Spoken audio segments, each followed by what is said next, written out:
שיר למעלות, אשא עיניי אל ההרים, מאין יבוא עזרי, עזרי מעם השם, עושה שמיים וארץ, אל ייתן למות רגליך, אל ינום שומרך,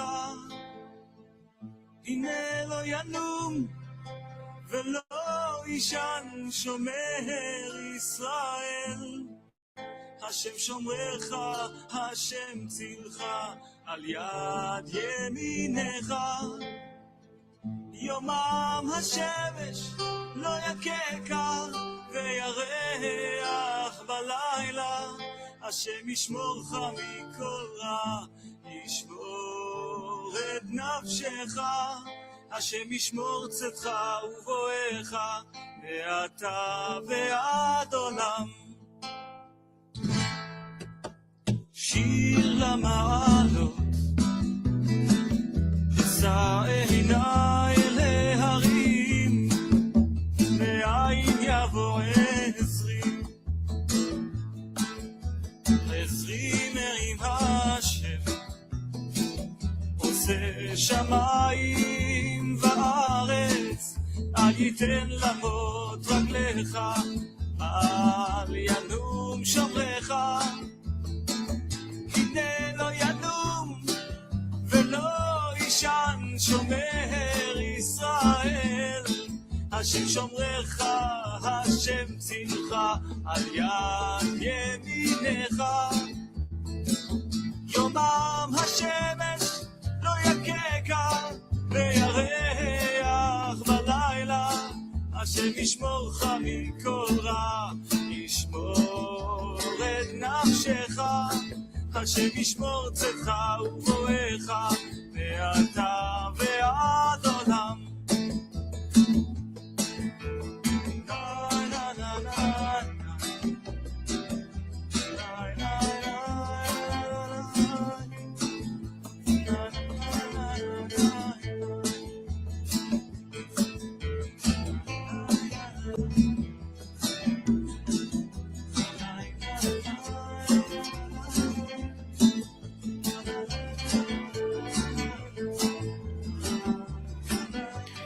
Hello, Melech.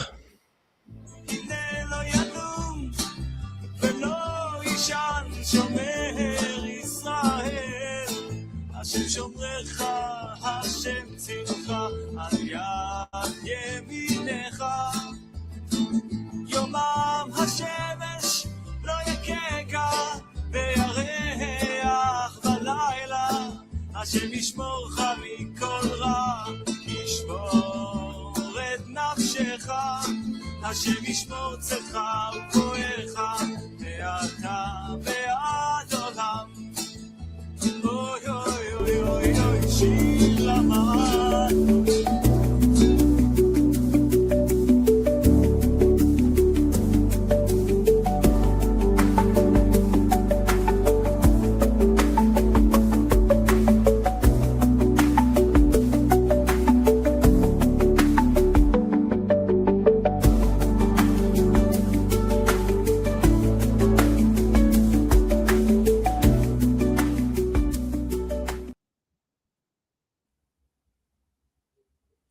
Okay, let's see here.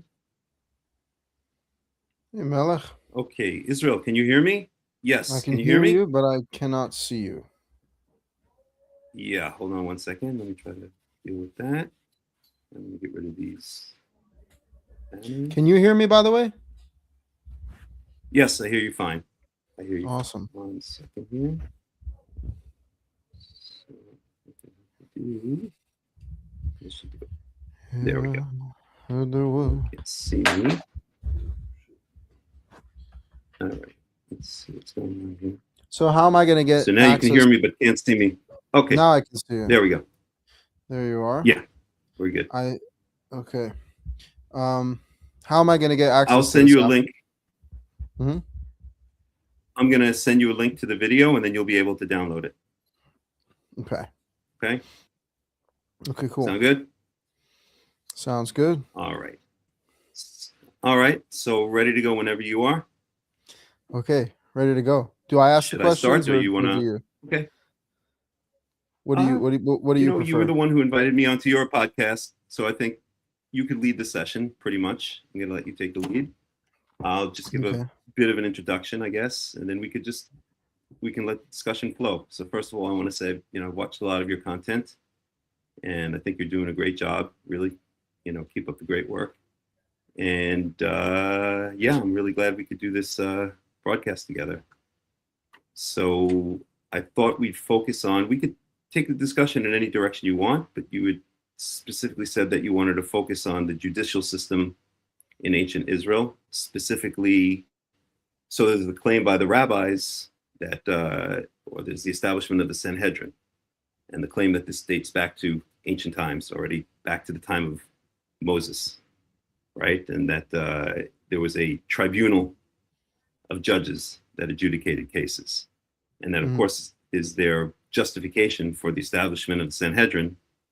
And we can go through a lot of the texts and see that really doesn't hold any water, that really the Sanhedrin was a foreign institution imported into Israel during Greek times, for the most part. In fact, the word Sanhedrin is a Greek word, which we can talk about later. Or we can talk about other things. Yeah, well, I think that's such an important thing to talk about. Honestly, first and foremost, because every time you get into it with Orthodox Jews, they immediately say, well, the Torah says to follow the rabbis. And then you say, well, where does the Torah say that? And they say Deuteronomy 17, where it says, in matters of dispute, you should go up to the place that God chooses and inquire of the judge, actually singular, and the Levitical priests who are in that time, and they will instruct you on the matter of the law. And so they say, well, you see, there are judges with power to adjudicate law and to instruct you, and you have to listen to them. Now, of course, the rabbis crown themselves as that authority, even though they're clearly not speaking from the place that God chooses as ordained priests or judges.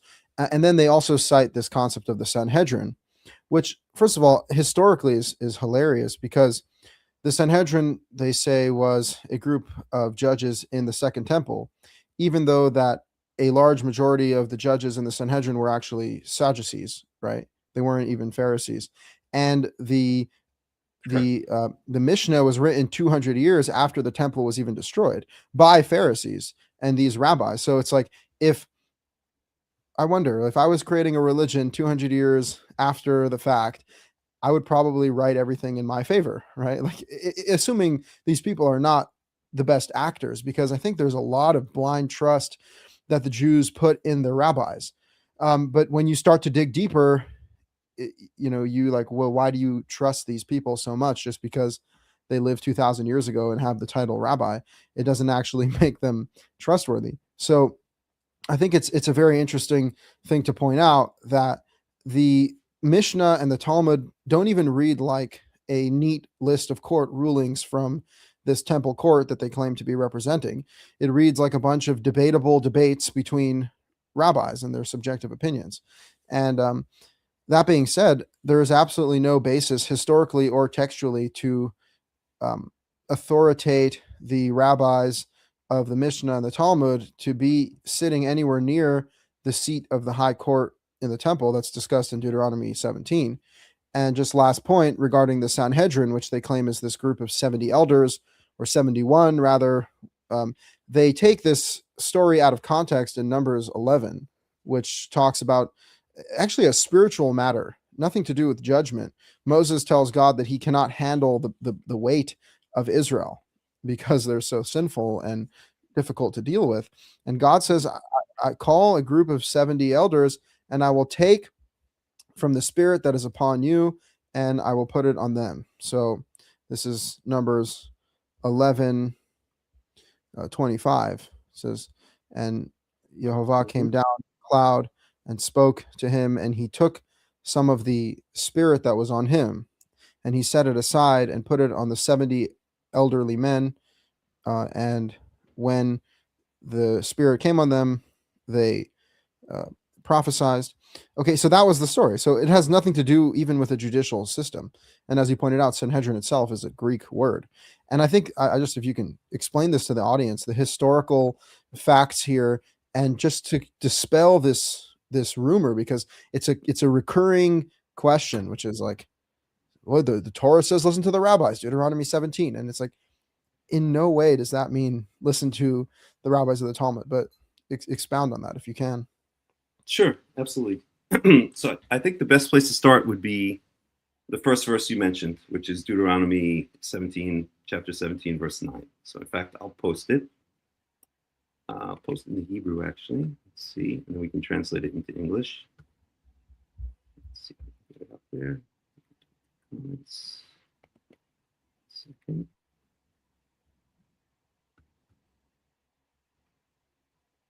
Oh, that's 48 on private videos. Okay, no big deal.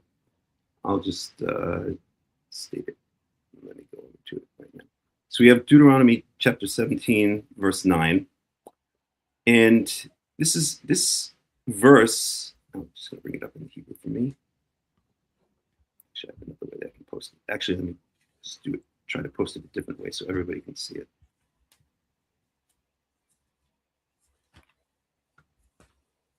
Just give me 1 second here.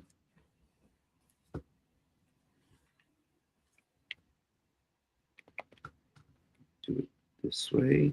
Doesn't work out on this, but use a banner. Create a banner. And what you do? Show. Okay, so you can see that, right? There it I think is. everybody can see that. Yeah. So it's Deuteronomy chapter 17, verse 9. I'm just going to open it back up into the entire chapter so we can get the context here.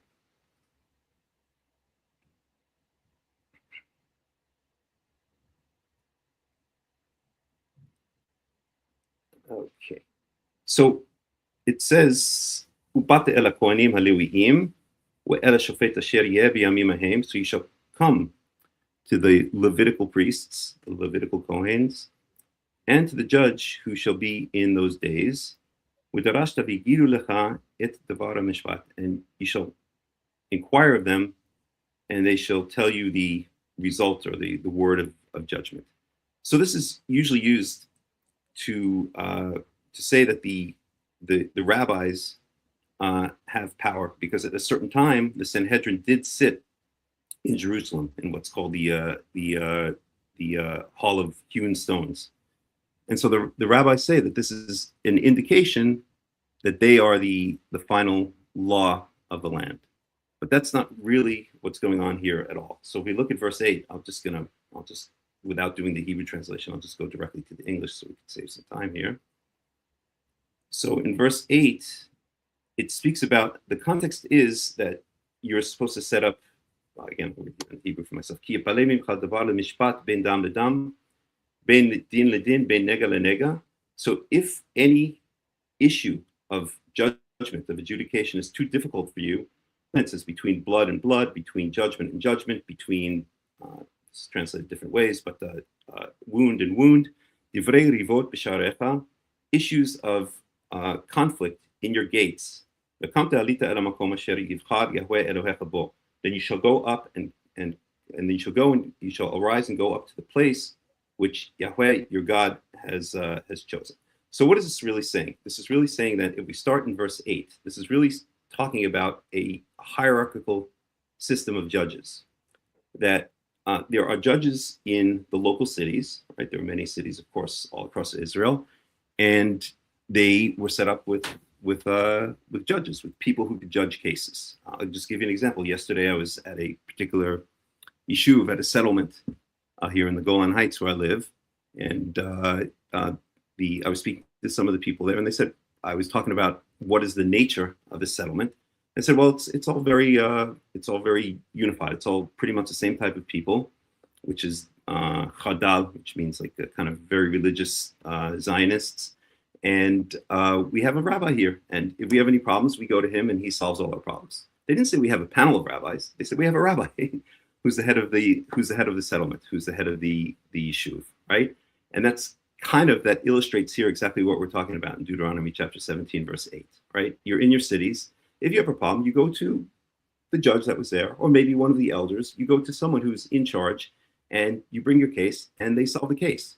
there's no indication here whatsoever of a panel of judges, which we'll talk about also in verse 9. There's first of all an indication in verse 8 that you're talking about the cities that are scattered across Israel at the time, and you're in your city, you need to solve a case, you go to the gate of the city, which is what basically was the town square in ancient times, and you go to one of the leaders there. It's either going to usually be, it's going to be a Kohen, a priest, which we can talk about later, that they're given in many places in the Tanakh, in the Torah and the Tanakh, we see verses which give them the official sanction to teach the people, to judge the people, or you go to one of the elders, or you go to an official judge that was appointed for the city, and you have your case solved. But then verse 8 says, if that case is too difficult, if that judge, that local judge, can't solve the case, then in verse 9 it says, then you go up to the place which Yahweh will choose to make his name dwell, which we know eventually was Jerusalem, was Yerushalayim. You go up to that place, and then again you speak to, well, it says here, now I'll translate these exact words, so you go to the Levitical Kohens, and to the judge, which will be in those days, right? So it speaks about, in plural, it speaks about the Levitical Kohens, or the Kohanim, the priests, and the judge, okay? So what we have here is a system. What verse 9 is really talking about is a system. There's a pool of people. There are obviously in the temple, in the tabernacle, later the temple, there are going to be lots of Kohanim there, right? That's their place. That's the place that they're designated to serve. They're the priests of Yahweh, and many of them at any given time, and it speaks about later in the Tanakh how they're rotated. This is a system of rotation. They're going to be in the temple. When I say the temple, it could be before the temple was built, in the tabernacle, and then later the temple, but I'll just use the words interchangeably. They're going to be in the temple, and there's also going to be the judge, the main judge. The example for that is the last judge over Israel, who was Shmuel, who was Samuel, right? He lived in the temple. He was brought to the temple by his mother after he was born, right? So what we have here is there's no indication here of a body of judges. There's an indication of a pool of people who will be able to adjudicate cases in Jerusalem. So this essentially serves, what we see here is a hierarchical system. We have a system of judges in the cities, right? Not a panel of judges, but people you can go to in the cities if you have problems. Just like the example I gave of this yeshuv, this settlement here that I went to yesterday, where there's a single rabbi. If there's any problems between the people, they go to the rabbi. He solves the case. He hears the two people. He solves the case. If that person, even let's take in the modern system, if that rabbi can't solve the case, then he's going to say, take it to a rabbi that's greater than me, and that rabbi will solve the case. That's exactly what we're talking about here. If they can't solve the case in the cities, then they go up to Jerusalem, the place that later became Jerusalem. They say, we need someone to solve our case. It's too difficult. And then one of the Kohanim from the pool of Kohanim that are going to be there, or the Shofet. And if we're talking about the time up until the time of the kings, and we talk about the transfer of power in Israel from the judges to the kings. So basically from Moses through Shmuel, through Samuel, you had a system of a single judge ruling Israel. And then that power was transferred to the kings. It was kind of bifurcated. The power was split between the king, and then he usually had an associated prophet. So David had, for instance, Nathan, Natan. But at any rate, there's a single leader over Israel, and that's what it refers to when it speaks about the Shofet. We know that King Solomon, when he first rose to power, it speaks about in the beginning of the book of First Kings. The first thing he did after he took office was he judged the case between the two prostitutes, right? Each of them came to him and said, the live baby is mine. You know the story. I won't go through it right now, right? So that's what the king does. The king judges cases, just like before the king, the institution of the king was instituted over Israel. It was a judge that judged cases, like Dvorah judged under the date tree of Dvorah, and all of the other judges that are mentioned throughout the book of Judges, right? So that's a system we're talking about. We're talking about a system, a hierarchical system of lower judges or judges in the cities, and then what we could say is a final judge. And nowhere here are we talking about a panel of judges. And we can go through a bunch of verses, and we could see that this is exactly the case. We can go through Exodus 18, where Yitro gives advice of Moses to set up a hierarchy of judges, not a panel of judges. That's it, B'kitzur. That's it in short. And there's a lot of text we can go through. So I'll let you see how you want to take it from here. Yeah, of course. And by the way, another important thing is what's so vital in the Torah's narrative and later on the Tanakh narrative is that God is the one who's involved in all of this, right? It's not just a godless system of judgment and law, but it's imperative that you have God as part of this. So all of the judges in the book of Judges pretty much either were prophets or had a prophetic experience. Other than Samson, who was very clearly, I mean, his parents had a prophetic experience before he was born, and by nature of his very physical being, he was obviously a divinely blessed man. And Shmuel, obviously Samuel, was a prophet and a judge. And when you see that, okay, then it also transfers to the kings. In this chapter 17 of Deuteronomy, the next paragraph is about a king. And what does it say in Deuteronomy 17:14? It says, when you come to the land and you say you want to appoint a king, verse 15, you shall surely place over you a king that Yahweh your God chooses, right? So again, the king actually needs to be chosen by God. So the idea that, like, this is a democracy or people are voting this in, no, actually, God himself has to appoint the king in order for there to be a king over Israel. And then when you go into Deuteronomy 18, you start to deal with prophecy, and where God tells Moses, I'm going to send another prophet like you, and the people should listen to him. So prophecy is also a key element of making correct judgments. And also go to the place that God chooses, right? That's the whole, what gives that court so much authority is that it speaks from the place that God chooses. If it's not speaking from the place that God chooses, by definition, it lacks the authority of this court. And so think of like the rabbis saving themselves and going to Yavne and reinstating their court there and pretending that now they're the new high court because the yeshiva is the moving temple. It's like, no, it's not, right? The reality is that the place that God chooses, the mere fact that we have that level of presence of God among us grants much greater authority to the judge and the priests who are sitting in that temple. And one final point that I wanted to bring up to your attention is what it says in Deuteronomy 17 is that the man who acts with malice, so the word bizadon is like a willful intention to do the wrong thing, and he refuses to listen to the priest and the judge, then he is put to death. But I feel like that's a very important point here, which is that theoretically this system itself is subject to corruption, right? This hierarchical system, which is an important thing to discuss, which is what if the authority becomes corrupt? What if people are not operating correctly? Well, the man who is punished is the man who acts maliciously with negative intention to go against them. But if someone stands up to the court and says, hey, I get that you're the authority, but did you forget about this verse in Exodus here? Or you forgot this point here? The court, a just court, should listen to that argument and actually take it into consideration, not just say, oh, we're the boss, we get to do whatever we want. And ultimately, I think that that's a very important point, that we have to govern with humility. And the key element of the opening verse is when you have a matter of dispute and a matter of doubt in the pre-existing law. But what the rabbis have done is they've extrapolated this authority, they've taken it all over the world into the diaspora, and they've basically said that we're going to add and subtract thousands of laws to Judaism, and you're obligated to follow every made-up thing that we've said on the basis of this law here, that you have to listen to the judges. But when you see it, it's not just giving them authority to make up whatever they want. It's giving them authority to judge in cases of doubt and dispute regarding the pre-existing law, not to make up their own laws. Absolutely. Everything you said is right on target.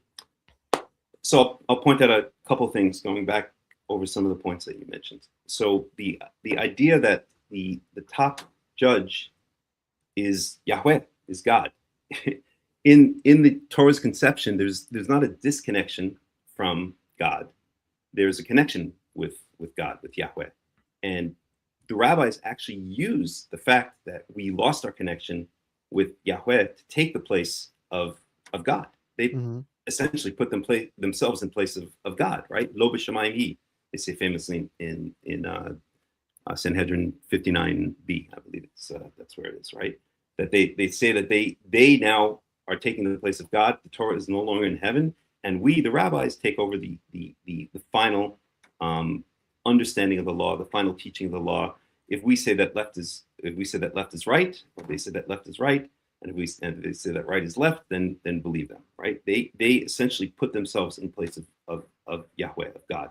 So they use the fact, they take advantage of it in many ways and I would even argue that they deliberately try to bring forth a situation where the nation gets disconnected with God. I actually believe, and I'm sure there are many other people out there who agree with me, that the rabbis they didn't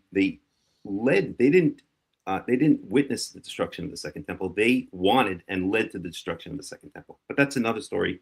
We can get to it another time. If we get back to ancient Israel, the way that the system is set up in the Torah, there's not a disconnection from God. There's a hierarchy. So we said there are judges, local judges in the cities. Then we said there's a pool of judges, pool of Kohanim, and a judge in Jerusalem at the temple. Again, Jerusalem is a standard for the place that Yahweh will choose. Temple's a standard for either the tabernacle or the temple. But it goes beyond that. There's one step higher, and that is if that case can't be adjudicated, then you can always ask God, the prophet, the head judge, as you mentioned. Almost all of the judges were outright prophets, right? And if they had a problem, they could go to Yahweh, they could go to God, and lidrosh. They also had the system of the Urim. The Kohen Gadol had the system of the Urim and Tumim, where you can get answers. Yes, should we go out to war? Should we not go out to war?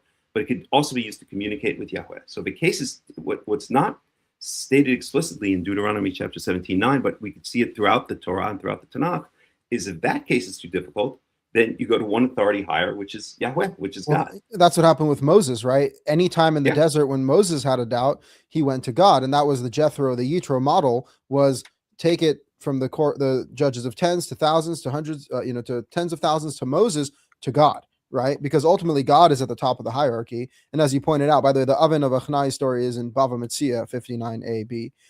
Thank you. Yeah, and just I don't want people to call us out on our Talmudic ignorance here, but Sure. It's a Google search away. Everyone knows the Talmud now, Sure. which is pretty funny. Yeah. But the bottom line is that it's a terrible reality in which, as you said, they've spearheaded the attempt to remove us from God, because once God is not on the top of the hierarchy, well, the rabbi's on the top of the hierarchy. Absolutely. And just to back up, we see Moses. So Moses was the greatest prophet of all times, right? He was also the humblest man of all times, or one of the humblest men of all times. And we see that there were cases that he himself couldn't solve, and he had to go to Yahweh himself. The case of the daughters of Tzalafchad, right? Yep. Yeah. We have the case of the Mikoshesh Etzim, the wood gatherer. There's a person gathering wood on Shabbat, and they bring him, they put him in jail. They don't know what to do with him. They go to Moses. Moses asks Yahweh, and Yahweh says that this person was doing melacha, was doing work on Shabbat, and he's to be put to death. We have the case of the Nokev B'Shem, the blasphemer, where someone curses in the explicit name of God, and also Moses goes to Yahweh, asks him what to do, and Yahweh says that person's to be put to death. So even Moses himself, who was the greatest prophet of all times, who was the greatest judge of all times, one could say, he himself understood that there was a boss above him, that there was a hierarchy of judges. And that's really the true hierarchy that's laid out in the Torah. There's the local judges, and then there's the main judge in Jerusalem in the temple, and then there's Yahweh, then there's God above all. And in ancient times, there was a means of communication. It was called prophecy, or it was called perhaps vision, or it's called using the Urim and Tumim. But there was a way to speak to Yahweh and get answers from Yahweh. And that's what we see in the Torah explicitly. Yeah, amen. Right? And I find it tragic that they kind of take advantage of the fact that we're not in contact with Yahweh to force their authority down on everyone, right? Because like that just seems to me like such a terrible thing to be doing. And you find it with the Shabbat thing, because I want to ask you about like your view on Shabbat, because immediately they'll be like, oh, well, how do you keep Shabbat? And how do you do this? And how do you do that? And it's like, well, okay, you have an argument whether or not you can open a bottle cap on Shabbat. You believe that you get put to death for pushing your baby in a stroller down, to your neighbor's house. So clearly you don't have any clarity on Shabbat, but they're going to taunt you and kind of force you into submission, holding your doubt against you, as opposed to what we're saying is like, we may have doubts, but we acknowledge that this is a result of our disconnect from Yahweh himself. And unfortunately, we're in this position, but people shouldn't use the time in Deuteronomy 31, God has concealed his face, right? People shouldn't use the time where God has concealed his face in order to cause more damage and force their own false authority down people's throats.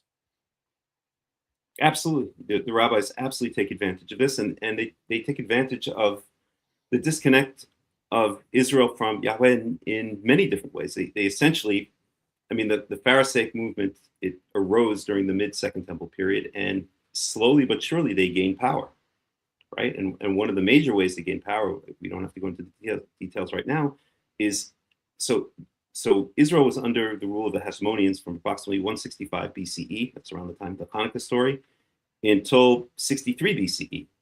And what happened in 63 BCE? The Pharisees asked the Romans to come in and take over the land of Israel. They hated the Hasmonean dynasty so much, and there were problems in the Hasmonean dynasty, but they asked the Romans to come in and take over Israel in 63 BCE. And they literally, the representatives of the Pharisees literally opened the gates of Jerusalem to allow the Romans to come in. So they wanted the Romans to come in. Those same Romans, of course, 130 years later, 140 years later, would be the same Romans that destroyed the Second Temple, which I think also was part of the plan of the Pharisees. They were a party who they could only thrive when there's a disconnection between Israel and its God. Can you talk about that for another second? Like, what is the basis for that the Pharisees led to the destruction of the temple? Well, I mean, you could just see, I don't know that you can't find it in their writing. Certainly, they're not going to admit it. But essentially, what they did is they wanted the ancient power structure, which was centered around the temple, right? The ancient power structure there were a number of different power structures, and one of the main ones was the priests and the Levites. The priests and the Levites were centered around the temple. Right? We even saw in Exodus 17:9 that when you go up to the temple, you see the Levitical priests there. That was their center, right? So the Pharisees had a problem. The old rule was ruled by the king, was ruled by prophets, was ruled by the priests and the Levites. So as long as the priests and the Levites remained in power, and they were represented by the Hasmonean dynasty, which was essentially a Kohanic dynasty, right? The founder of the Hasmonean dynasty, the Maccabees were Kohanim from Modi'in, and later on the Sadducee party, which was kind of aligned with the Hasmoneans, but also had some disagreements with them, were essentially a priestly party. They were a party of priests. So the Hasmoneans and the Sadducees represented the old rule. They represented rule of the priests. The Pharisees, which were a rising party in the mid-Second Temple period, they knew that in order to rise further in power, and we could see, let's even give them the benefit of the doubt, that they saw there was corruption among the priesthood. There certainly they saw there was corruption among the Hasmoneans. There certainly was.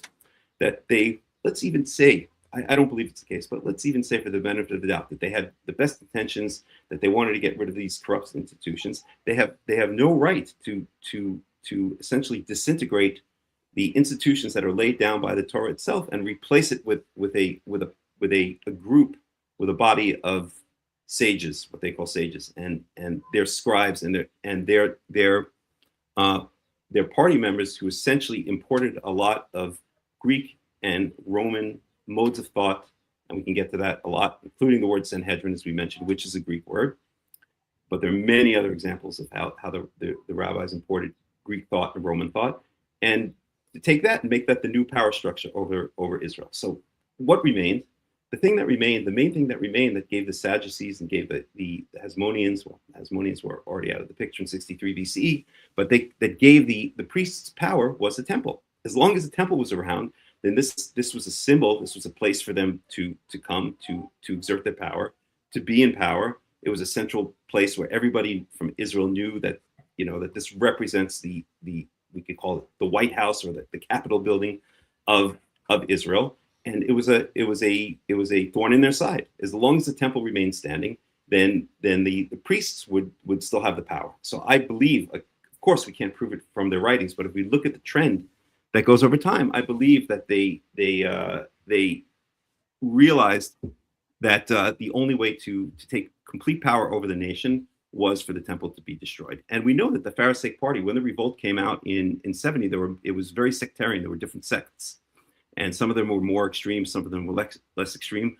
But the Pharisees were one of the less extreme sects. They kind of I won't say sided with the Romans, but they were not so harsh against the Romans. And in fact, that's one of the reasons it's believed that the Romans allowed them, after Jerusalem was destroyed in 70 CE, that the Romans allowed them to set up the Sanhedrin in Yavne, right? Essentially what the Romans did as payback for all of the Pharisees' loyalty to them, we could say, was to say, okay, well, the temple's destroyed. We don't want Jerusalem to be the center of activity anymore because it's caused us too much problems as the Romans. But what we're going to do is we're going to allow you, the rabbis, you, the Pharisees, we're essentially going to anoint you as the official rulers. I should say not complete rulers, because obviously the Romans were the rulers, but the autonomous rulers over the religious matters of the Jews. And you can move your body to Yavne, and we'll support it. Mm-hmm. In fact, the head of the Sanhedrin was recognized as an official in the Roman government. The head of the Sanhedrin in Yavne was recognized as a Roman official. I think it was a prefect by the Roman government. So they had official power within the Roman government. So we see a trend that the Pharisees rise in power over time. They take over the Sanhedrin. The Sanhedrin was originally, as you mentioned, it was both Sadducees and Pharisees, maybe about equal, or probably at the beginning even more Sadducees than Pharisees. And then over time, it became more and more Pharisaic. And then after the temple was destroyed, aside from a couple of remnants of priests within the Sanhedrin, the Sanhedrin was entirely Pharisaic. The Pharisees essentially, after the temple was destroyed, completed their takeover of the nation of Israel and instituted their new form of Judaism, which Israel had never heard of before. It was a completely new form of Judaism, but it stuck, and that's what we're dealing with until this day. Yeah, and you have that story with Rabbi Yochanan ben Zakkai, who has a special audience with Vespasian, the Roman general, and says, "Give me Yavne and its sages," and that's like his bargain with the general, essentially, who then I think became the king later, and that's. Yeah, as you said, it was deeply political. And I think even throughout history, we see the Pharisees have kind of like a sub-government under whatever the larger secular government is at play, whether it's the Roman government or the European government, the American government. But the rabbis are good politicians, it would seem. And they know how to keep an insular community going on where people are threatened by the internal incentive structure in the Orthodox community. I don't know how deeply you've gotten to the Orthodox community. I know you were more conservative reform, and then you were studying to become Orthodox, and then you just realized this is all wrong. But within the Orthodox, I was just to clarify, I was Orthodox for about 10 years, but I never really bought into the whole thing. Okay. Well, 10 years is a heck of a long time, but ultimately they threaten you with loss of community, loss of livelihood, loss of family if you leave this small bubble that they put you in.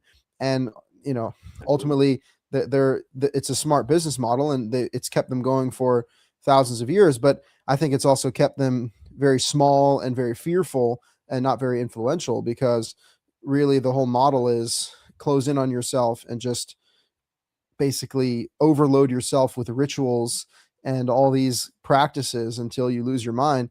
And coming from the ultra Orthodox community, I've seen OCD, like obsessive compulsive disorder, to this degree of how to wash your hands and how many times and how to cut your nails and the order of events and all these things.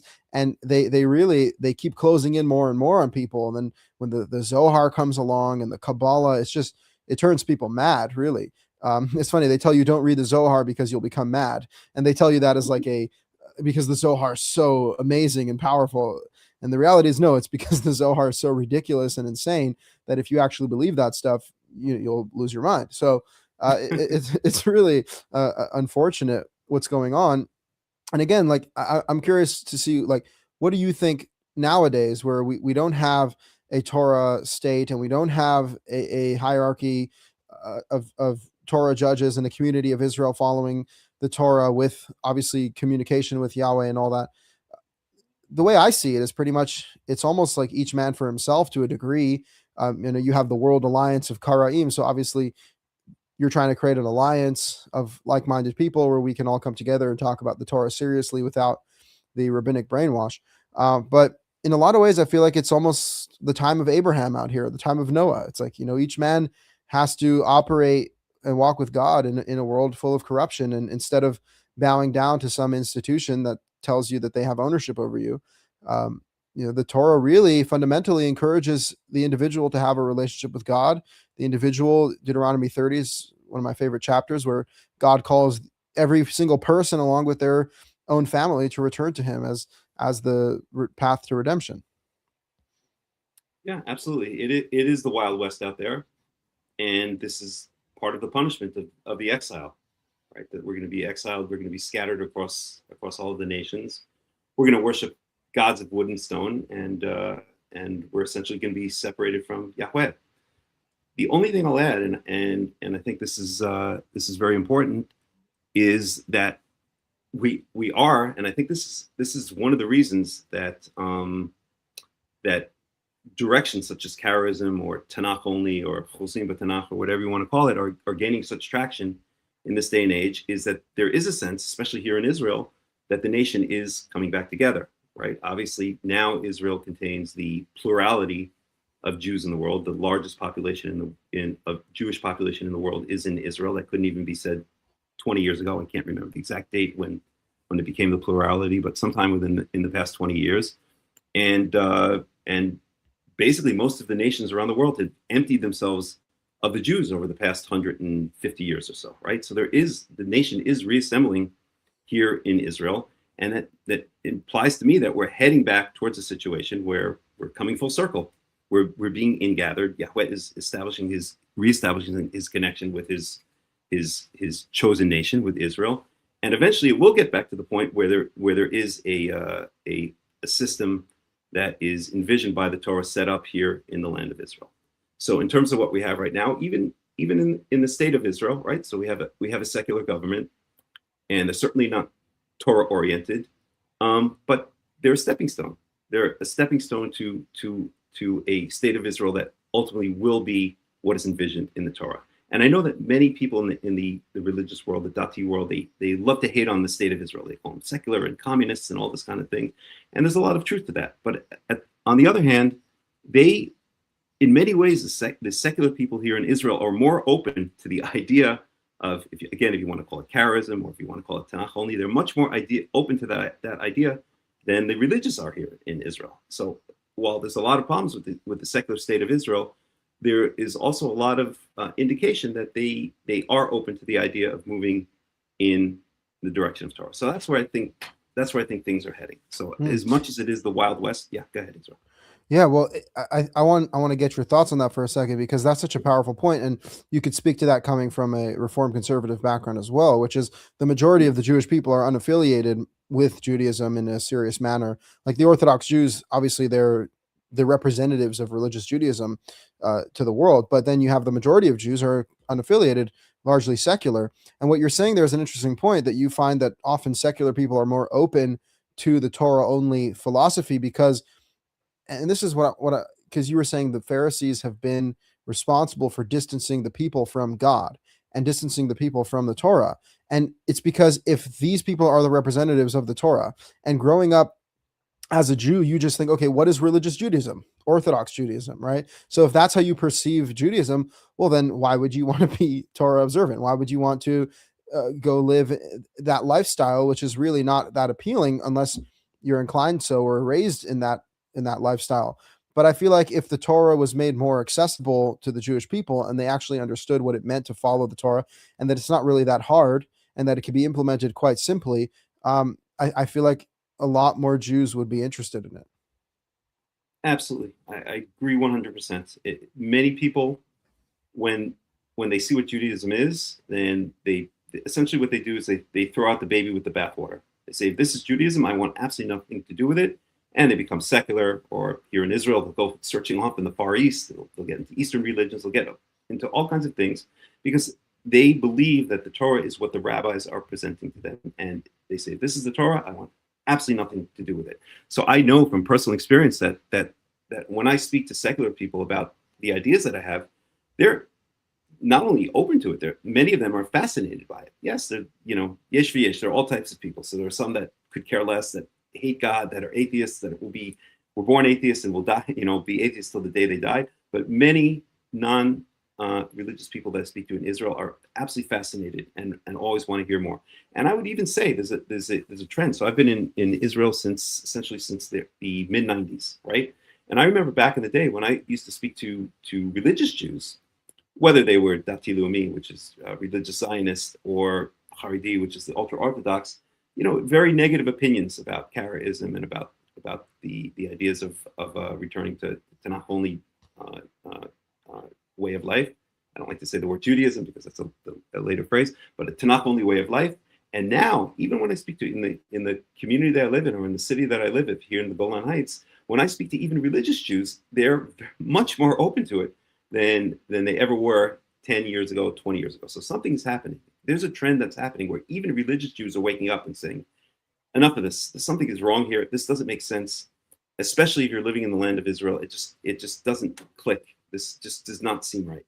And so, although, as you said, in Orthodox communities, people have to be very careful what they say, what they think, what they are perceived of thinking, what they're perceived of being. Even there, you see some cracks in the armor.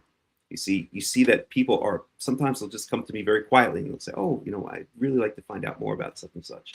Or they'll even be more vocal about it in this day and age, and they'll say, wow, I'm really into it. We have a small community that we've built up here in the Golan Heights, where we meet on a regular basis of people who are basically former Orthodox Jews, or who are still Orthodox Jews officially, but who are very interested and open and of the ideas of Tanakh. So something is happening. Oh, that's very promising, to say the least. It's funny. I saw a clip of like a talent show in Israel, and this guy was trying out, and the panel was a bunch of secular Israelis, and the guy singing, he had no kippah on, but he had tzitzit. And these people, they were like, what's going on? Why do you have tzitzit with no kippah? And they couldn't wrap their head around it. And he said, well, because kippah is not in the Torah. And they were like, wow. And their heads were like exploding. And they were secular Jews. They're like, well, we don't even care because we're not religious, but what are you doing? And that's kind of the response you get a lot, because people really don't know the difference. And that was my own experience growing up Orthodox. I did throw the baby out with the bathwater for a moment there for about 2 years, because I was like, oh, this whole religion thing's a hoax. But then when I revisited the Torah just from reading it, what it actually says, I realized that everything important and significant and beautiful that I loved about Judaism was in the Torah, and everything I didn't like about it was in the Talmud and from the rabbis.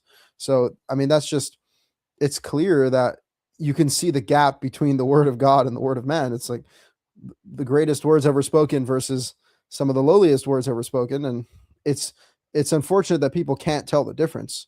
But I just think the Torah sets such a clear standard that if people actually read it, people read novels that are 1,000 pages long. They can't read a 250-page book. It's definitely doable. Yeah, and something that people forget is that the Torah was a direct communication to Israel. The prophets, for instance, when they spoke directly to Israel. It wasn't a message that was meant to be interpreted by an intermediary, right? It's direct communication. And when you read the Tanakh and you hear the words of the prophets and you hear the words of Moses, you see that this is not meant. When Moses addresses the people, he's addressing the people directly. He's giving them laws directly. He's not bringing on an intermediary that then is interpreting and reinterpreting and adding and subtracting to it. He's speaking to the people directly. And that's the sense you get whenever you read any part of the Tanakh, that this is direct communication between God, or the official, the representatives chosen by him, and the people of Israel. Of course. And it's encouraging you to teach your own children, not to send them to be educated by the rabbis, but to have enough knowledge of the Torah to know it yourself and to teach it to your children and to speak of it all the time. So again, the idea that you have to go to the yeshiva or to the school or to the rabbi to educate you, it's like, no, actually you can go directly to the source, and that's best case scenario. It's awesome. Absolutely. Do you want to dig into some of the texts and get back to the main issue that we were talking about, which is Sure. the issue of the hierarchy versus a tribunal? Sure. So I think one of the best places to start is in Exodus 18, and there we have the story of Yitro, of Jethro, who comes to Moses. And let me just bring it up here on my side. That verse. Yeah, I'll post the verse. I should probably, if I post the verses, I should post the verses in English, right? That's more appropriate for your audience. Yeah, that'll help. Mm-hmm. So let's switch over to English here. So Exodus 18. Jethro, the father-in-law of Moses, is arriving with the wife of Moses and his children, coming to them in the desert after the exodus from Egypt. Mm-hmm. Coming to them actually at Mount Sinai. They're at Mount Sinai at this point. Mm-hmm. It mentions, it says explicitly that Jethro came to them at the mountain of God. Mm-hmm. And so if we go to, let's pick it up in verse 13. I'll just read it straight out of the English. Okay, or if you want to read it, you can, and then we can talk about it. You'd like me to read it? Yeah, go ahead. Yeah, so it was on the following day that Moses sat down to judge the people, and the people stood by Moses from the morning until the evening. And the father-in-law of Moses saw everything that he was doing for the people. And he said, "What is this thing that you are doing? Why do you sit by yourself, and this entire people stand by you from the morning until the evening?" Moses said to his father-in-law, "Because they come to me to inquire of God. When they have a matter, they come before me, and I judge them between man to his fellow, and I tell them the statutes, the decrees of God, and his instructions." Okay, so let's stop there for 1 second. Yeah, let's stop there for 1 second. So I want to make a couple of points, right? So Jethro comes, visits Moshe, and sees what's going on, right? So he says in verse 14, why do you alone sit as judge? Right? That's our first indication that there's no such thing as a panel of judges, right? Moses is the judge. Everyone's coming to Moses and asking him to solve their cases, right? Mm-hmm. And we also see that that whenever they have a dispute, in verse 16, that he informs them of God's decrees and instructions. So there's another implication that above Moses, above Moshe is Yahweh, is God, right? It's not his own opinions that he's telling them. Correct. He's either using his own wisdom, but when a case is too hard, as we saw in the case of the daughters of Tzalafat, or as we saw in the case of the blasphemer of the name, then he goes to Yahweh. Then he asks Yahweh what should be done. Right. Right. Mm-hmm. So in verse 17. Okay. Yeah. So verse 17, the father-in-law of Moses says to him, "This is not good what you are doing. You will surely become, I guess, tired out because of this entire people that are with you. They're too heavy for you to bear this weight. You cannot do it yourself. So now listen to my voice. I will give you counsel, and may God be with you. You should be for the people opposite God, and you should bring their matters to God." So again, of course, Moses bringing it directly to God. "And you shall warn them of the decrees and the Torah, the instructions, and tell them the way that they should walk and the actions that they should do. And then you should find from among the people men of valor who fear God, men of truth who hate greed, money, and you shall place them as officers over the thousands, over the hundreds, over the 50s, and over the 10s. Okay, let's stop there for a second, right? So this is what Jethro is clearly telling Moses, is to set up a hierarchy of judges, right? Over thousands, over hundreds, over 50s, over 10s. And this division, thousands, hundreds, 50s, and 10s, is used a number of times throughout the Tanakh, and it's clearly speaking about a hierarchy. So we're talking about a hierarchy of judges. In fact, if one could just use simple logic, right? Let's say the problem was that Moses was sitting in front of the people from all day long and judging cases. If this was talking about a tribunal, as some rabbinically oriented people would like to say, this is talking about a Sanhedrin, then how would that solve the problem? Instead of Moses sitting over the people, now you have 70 people who are going to get, or whatever the number is, get tired out by judging the cases all day long. So this is clearly saying, take the burden off you by setting up a hierarchy of judges, and the simplest cases or the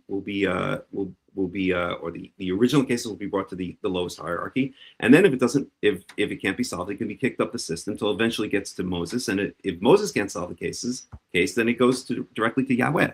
Right? This is the natural way to set up. Any judicial system. This is the way that any. Pretty much, well, except for some dictatorships, I'm sure it doesn't work this way. It might even work this way in North Korea. I don't know. But in any modern country, this is exactly what we have. We have a hierarchy of courts, of judges. And let's even talk about, for a second, let's talk about the American system of jurisprudence. We'll see some very interesting things. So first of all, the American system of jurisprudence, whether you're talking about the state system or whether you're talking about the federal system, is a hierarchy, right? If we talk about the federal system, there are the district courts, and then there are the appellate courts. If a case can't be solved in the district court, in the federal district court, then it's bumped up to the appellate court, to the circuit courts, the appellate circuit courts. And if it can't be judged there, then it's bumped up to the Supreme Court, right? This is the way that any functioning society must work, or else the Supreme Court would just be overloaded by cases. So this is clearly talking about the same kind of setup, and doesn't imply in any way, shape, or form some kind of tribunal, some kind of Sanhedrin. And getting back to the American system for a second, so everyone thinks, when you think about the American system at first glance, you may think that, oh, it's like a tribunal. It's ruled by majority. But the more you think about the system, it's not at all. Because although there is such a thing in a court case in the United States as having a jury, right? Most cases have juries. The fact of the matter is, how many judges, aside from the Supreme Court, which is a separate case we'll get to, but in all of the lower courts, how many judges preside over a case? It's only a single judge, right? The judge is basically the ringmaster of the case, correct? Mm-hmm. Yeah, that's true. So we see that system even in America, where everyone says, "Oh, it's democracy and it's ruled by majority." There's only a single judge, aside from the Supreme Court, which is taking that model of the tribunal that judges over a case. So if you go to a local district court and you have a case, yes, there's going to be a jury, and there's going to be lawyers, and there's going to be all of that the people that are needed there, but the judge is the one who directs the case. He's the one who asks the questions. He's the one that is allowed to submit or reject evidence. He's the one that is allowed to sustain or overrule objections, and so on and so forth. And he's the one who ultimately he's the one he up on the jury, but he's the one who ultimately decides the sentencing and other things along those lines. And let's even talk about the jury. Yeah. Sorry, go ahead. Mm-hmm. I'll just make one more point, and then let's even talk about the jury. The jury is not ruled by majority either. In most cases, except for some minor cases, which involve, and only in certain states, the jury has to reach a unanimous verdict. It's not ruled by majority. If the jury doesn't reach a verdict, a unanimous verdict, then that's called a hung jury, and the case and the defendant is released, whether it's civil or whether it's a criminal case. So there's really no rule by majority, even in the American system, which everyone thinks is the model of a democracy. Mm-hmm. Interesting. And where do the rabbis get? They say you need 3 judges, right? In a non-Sanhedrin court. Where do they get that? Right. Well, the thing is that they focus on whenever you have a system that is ruled by majority, then you need an odd number of people. So that's why the Sanhedrins always had an odd number of people. Like the Great Sanhedrin had 71, right? The lesser Sanhedrins had 73, and just a regular Beit Din had the smallest amount of people that would be a tribunal that could reach a majority would be 3. It's all majority, yeah, right. It's all about majority, which comes directly from go ahead. Which the Torah says, if the majority is wrong, do not follow the majority. But according to this, it's like you can never even know what's right and wrong because you just go by majority anyway. But the Torah says in Exodus 23:2, right? Yeah. Do not follow the majority for evil or to pervert the law. Do not respond over a dispute to turn after the majority to pervert. So do not pervert justice for the sake of majority. But if everything's judged by majority, then how do you know when the majority is wrong? Yeah, absolutely. And what the rabbis do, and we can go through some of the sources here, is they actually use that verse, Exodus 23:2, which says, do not follow the majority. They take it out of context, right? They just take the last 3 words. Follow the majority. Yeah. Exactly. And that's typical way of, that's typical rabbinical midrash halakha. That's the typical way that they're going to take the text of the Torah and they're going to build their form of halakha out of it, right? So let's go directly for a second, and then we can go through some interesting sources here. Well, how fascinating is that Jethro makes it about the character of the judge, right? It's not about the majority. It's about the character of the judge needs to be a man of truth who does not take bribes, who does not take money. Like that. if this is about the character of the judge, now we have to make sure we actually have real righteous people over the nation, not just majority Absolutely. numbers.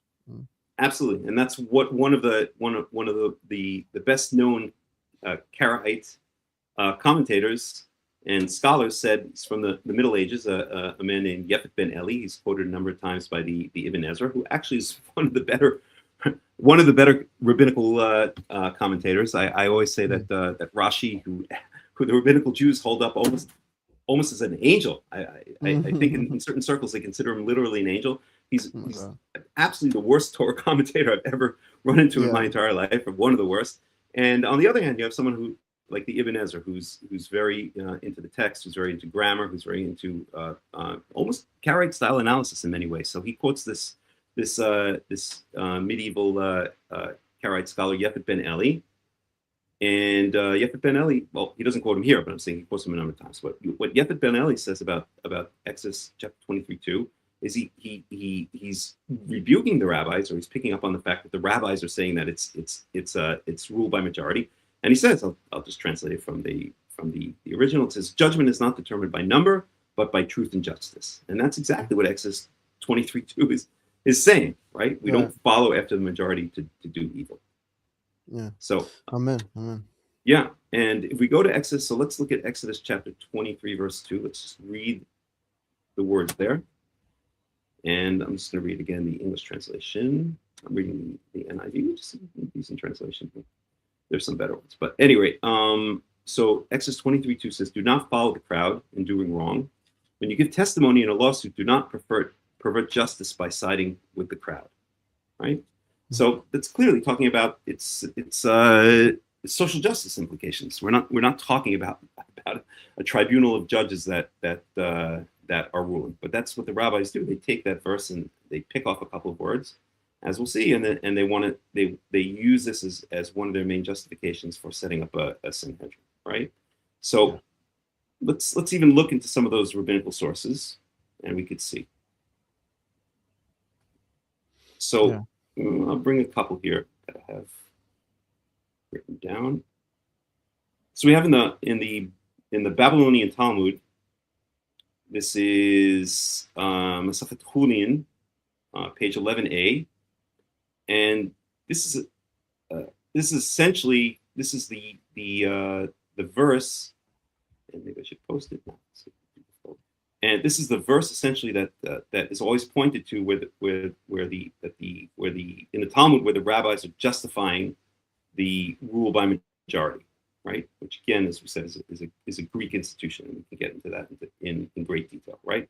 So we read in again, this is Hulin 11a. So I won't. I'll save the time, and I won't read the Hebrew/Aramaic. So maybe it's going to work better in the Aramaic. Okay, so all right. So from where is the matter that the sages stated follow majority derived? From where do we derive it? As we derive it from Exodus 23:2, after the majority to incline. So what the rabbis are doing here in Hulin 11a is, as you said, again, maybe I should post it in Hebrew just for a second.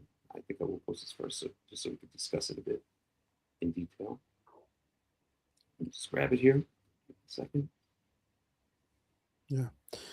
No worries. I remember hearing that out of context constantly. Follow the majority. Achrei Rabbim lahatus, they would say, right? Turn after the majority, right? And then you're like, wow, you actually see it in context, and it's crazy. But yeah, as you said, it's characteristic of the rabbis. It's saying the opposite. It's saying the opposite. Yeah. Right? I'm just going to post it here for 1 second. And then we can talk about it first. Well, I think it's characteristic of the rabbi's form of exegesis or eisegesis, whatever, to take things out of context. Absolutely, they thrive on that. That's part of their way of doing the drash. That they take isolated verses, they take isolated phrases, they take isolated words, and they build out of that pretty much whatever halakha that they see fit. So they're using the Torah more as a footstool. They're using the Torah more as a stepping stone, or as a rock to step on, for them to stand on, rather than, maybe rock is not a good analogy because it's something positive in the Torah. Well, they're using it and abusing it pretty much. They're using and abusing, right? So we see here, this is Exodus chapter 23:2. So lo tieh acharei rabim le'ra'ot. So don't go after the crowd to do wrong, to do evil. V'lo ta'aneh al riv lintot acharei rabim lehatot. And do not answer or do not bear witness. Many interpreters, many commentators will say, do not bear witness to a dispute, to distort it, and to cause and to go in the direction after the majority. So don't do this. Don't, in other words, don't follow the majority to do wrong or to distort testimony in a case. Don't do it. And the rabbis pick up these last three words, acharei rabim la'atot, which means to bend people after the majority. And they say that this is justification that we follow the majority, when in fact the verse here is saying that you should not follow the majority if the majority is doing wrong. That's exactly where the rabbis, or that's exactly one of the justifications that the later rabbis in the Talmud are using to justify these institutions which had already been set up, the Sanhedrin and other Batei Din. Right. So we can also look at in the Babylonian Talmud, Sanhedrin 2a. So it speaks here, and this is getting back to, again, you asked about the different numbers of judges in rabbinical Batei Din, rabbinical juries. So here, this is quoting from the Mishnah. It says cases concerning monetary law are adjudicated by 3 judges. Cases concerning robbery and personal injury are adjudicated by 3 judges. Cases concerning damage that one is responsible for because he or his property caused the damage are adjudicated by 3 judges as well. Likewise, cases concerning payment for half the damage, and it goes on and on. And it speaks about more serious cases which are adjudicated by either 23 judges or in the case of capital cases, major capital cases, by the great Sanhedrin, 71 judges, right? So always an odd number. Always going to be an odd number, and it's always pointing to the fact that it's that a panel of judges sits and decides on cases, right? So, and we can go to one more source, and this is a later writing. This is from the Midrashic period, which is this is Mechilta de Rabbi Ishmael on Exodus 23:2. So this is a later, this is a 3rd or 4th century CE Midrashic halachic midrash, which means, again, what we were talking about before. What the rabbis do is, again, taking verses, phrases, words, often out of context, usually out of context, and then building a set of halakha based on them. So this is from this midrash halakha on Exodus 23:2, and it says, "You incline with the majority to acquit, but not to convict."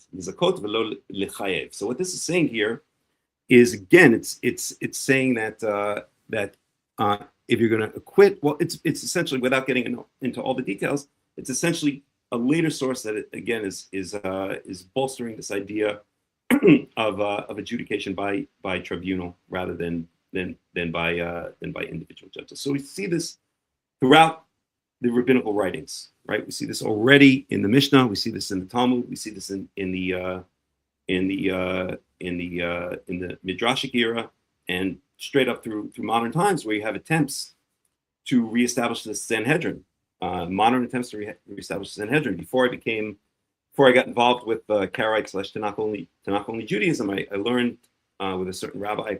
Should I even mention his name? I'm not a big fan of his, let's put it that way, to put it mildly. Anyway, a certain rabbi who was very involved with trying to reestablish the Sanhedrin. This was in the late 1990s, early 2000s. Thank God it failed. And there have been a number of other attempts since then. In fact, in the city where I live here in the Golan Heights, is also a guy who's trying to establish the Sanhedrin, and hopefully it will never succeed. And actually, I have a lot of interaction with rabbinical Jews. Most of my friends here are rabbinical Jews, obviously, because that's what most Jews are, at least here in Israel. And they're constantly saying to me, wow, we're going to stop, we can't wait for the Sanhedrin to be reestablished. And when I tell them, and they know that I'm very, Torah observant, they know that, they know who I am. And when I tell them, no, I have no interest in that whatsoever. And then I get into a conversation with them, why? And I explain to them these things that we're talking about right here. They're shocked, but it's almost like a light bulb goes off in their head. They're like, wow, that actually makes sense. And I always say to rabbinical Jews, can you point to me one place in the entire Tanakh where you can see that there is a decision made by majority rule? And usually they don't even know the Tanakh, so they'll start pointing out verses from the Mishnah or the Talmud, or from some later source like the Rambam or whatever the case may be. But the fact of the matter is, you can't find a single instance that in the entire Tanakh where you see explicitly or even implied that this ruled by a majority. Awesome. Well, hey, Yeah. I really appreciated your breakdown. That was very. There's a lot more we can do if you have time. It's up to you. I don't know how much time I have. Okay. Because it's getting late. What were you thinking of investigating? Well, why don't you want to go for about another half hour and I can get into a bunch of other sources, or it's up to you? I wish I could. I have a pregnant wife in the other room. So Understood. I just want to, I don't want to leave her for too long. But if you have one more like Torah source or something, if you want to wrap it up, that'd be cool. Yeah, let's end it with this. Let's end it with a little bit of the history of the Sanhedrin. Okay, so the Sanhedrin again is this body that is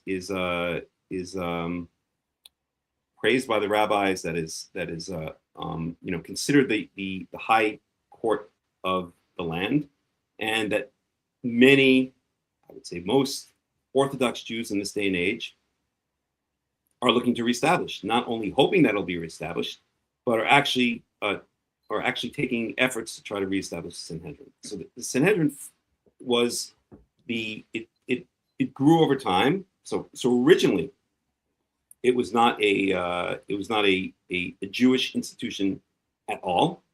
In fact, the word Sanhedrin is a Greek word. It's the Greek word is Sanhedrion. Sin meaning together, like synchronicity, like synergy, and Edrion means to sit. So it's a sitting together. It's a tribunal. So Sanhedrin is a Greek word, and the idea of the Sanhedrin, where it was ruled by majority, is imported directly from the Greeks. And the earliest bodies of people that could be referred to as Sanhedrion were under Alexander the Great. Alexander the Great established for himself a Sanhedrion, which was essentially an advisory committee where they could recommend various laws or various recommendations to the main council, which was the assembly. So we see it's clearly a Greek institution, and as it trickles through history, we see that the first Sanhedrin, so under the Hasmoneans, so under the king Alexander Yanai, who was in the late the early first century CE, he had a body called the Sanhedrin. But then, as we said, the Romans took over in 63 BCE. And they were put under the administration of a man named Aulus Gabinius, who essentially, after the Romans conquered Judea in 63 BCE, they disbanded the old Hasmonean government, the old Hasmonean set of laws, constitution, if you want to call it.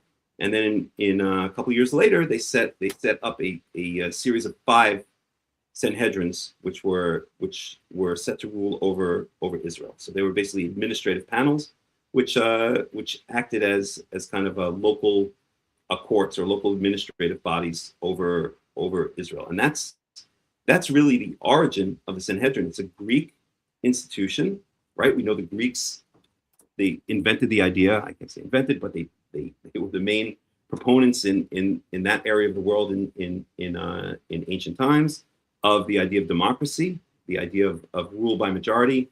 right? Their cases were ruled. They would convene. The Greeks would convene juries of hundreds of people. That's the way cases were ruled in Athenian Greece in 4th and 5th centuries BCE.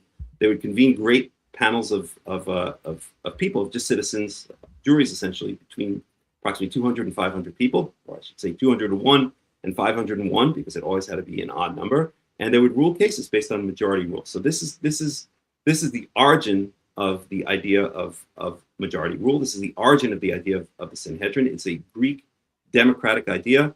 It's not a Torah-based idea. There's no evidence for it whatsoever in the Tanakh, and it's just one of the many.